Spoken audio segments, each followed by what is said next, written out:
My name is Rag Reynolds and welcome back to Medium Rare, and today we are talking about quite a tragic and also serious story. The subject we're talking about today is about video game developer Zoe Quinn and her accusations against ex-boyfriend Alec Holowka. Now, I don't know if I'm pronouncing his name correctly or not. Please correct me in the comments. I'm not entirely sure how you say that. And just to make it clear, Alec was also a video game developer. Now, what happened here is Zoe Quinn accused this guy of sexually assaulting her. Now, he is her ex-boyfriend. Now, in response to all this, the company that Alec worked for ended up releasing a statement saying they believed Zoe Quinn's statements and they were concerned by them, and eventually they fired Alec. And as all this went along, a lot of people were giving Alec a hard time on social media. A lot of people hating on him, calling him all sorts of names, such as rapist, etc. And eventually a very tragic thing happened.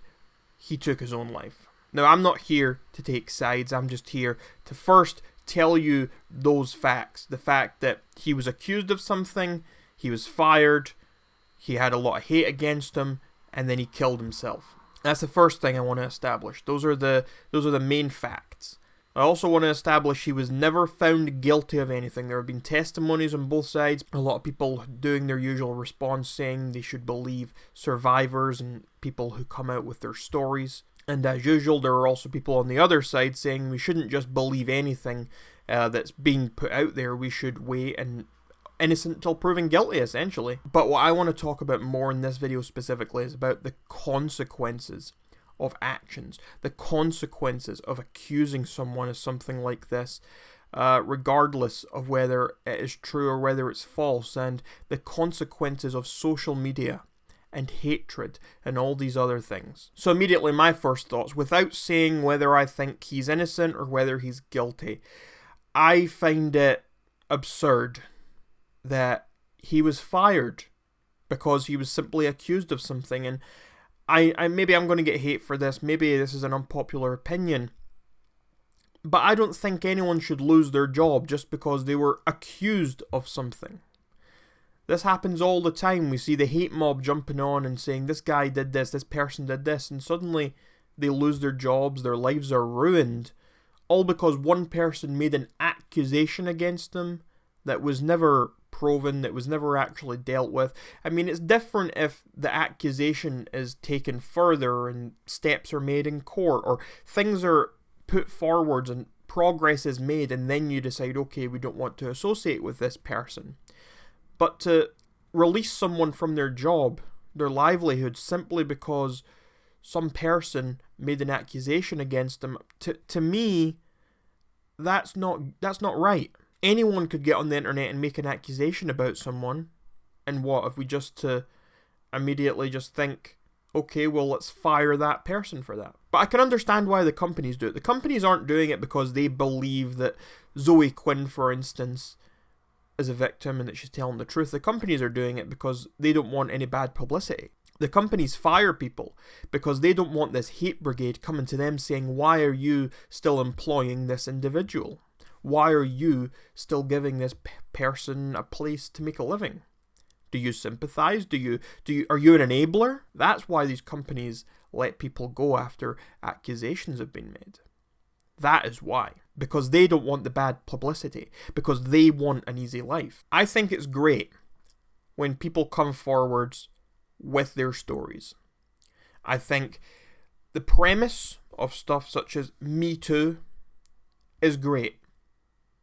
It's great that you're giving people a voice. It's great that you're letting people stand up and say their piece. And I'm sure countless people have gotten courage from that and inspiration and have managed to get up and tell their stories, whereas otherwise they might not have been able to. So I think that's a great thing. But there has to be limitations here.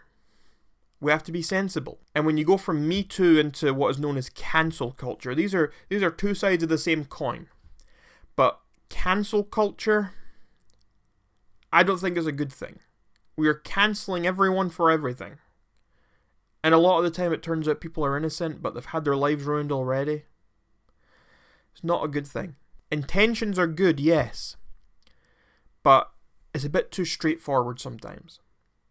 And I understand why the other side gets very frustrated, because there are a lot of people who stand there and say, we need to believe and support these people telling their stories. And I agree, we need to support these people in their stories and make them comfortable enough to tell their stories. But at the same time, you do have to maintain some level of due process.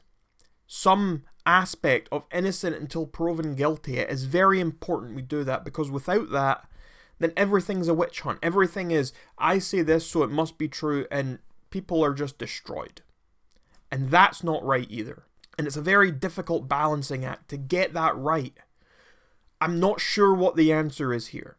But when you get someone like this guy Alec and Zoe Quinn, and he's accused, and this is where you see it goes to the extremes. And whether he's guilty or not, I'm not sure he deserved to die. If he was guilty, he deserves to go to jail, he deserves punishment. But does he deserve to die? Some people might say yes. But does he deserve to die without being found guilty first? Does he deserve to die just because the public deem him guilty? That doesn't sit right with me. And now I'm sure Zoe is getting a lot of hate now as well. Especially since this guy's dead. She's being called a murderer. There is a trend on Twitter, hashtag Zoe Quinn body count. Imagine being that evil. It's the true hard fact that the cancel culture has claimed its first victim.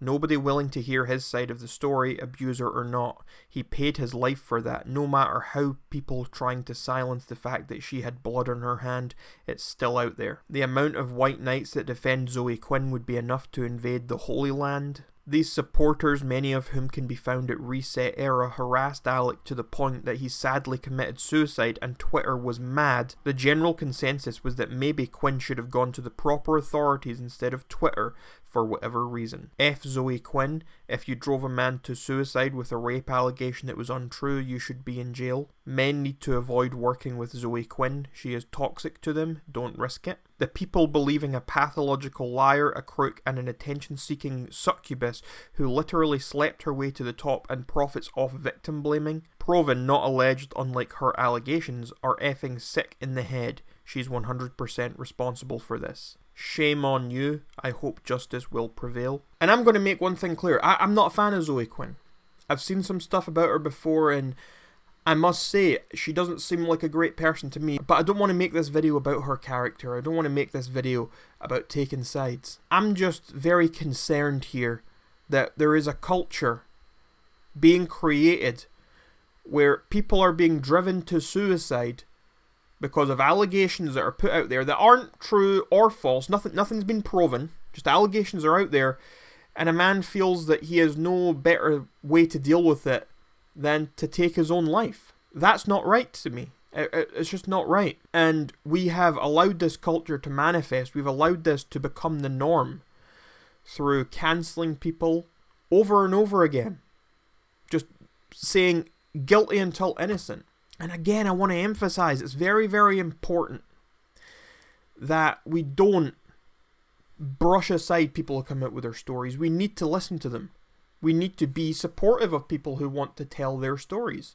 We need to be supportive of these people and listen to what they have to say. And we can't just say, oh, shut up and take it to court. We can't do that.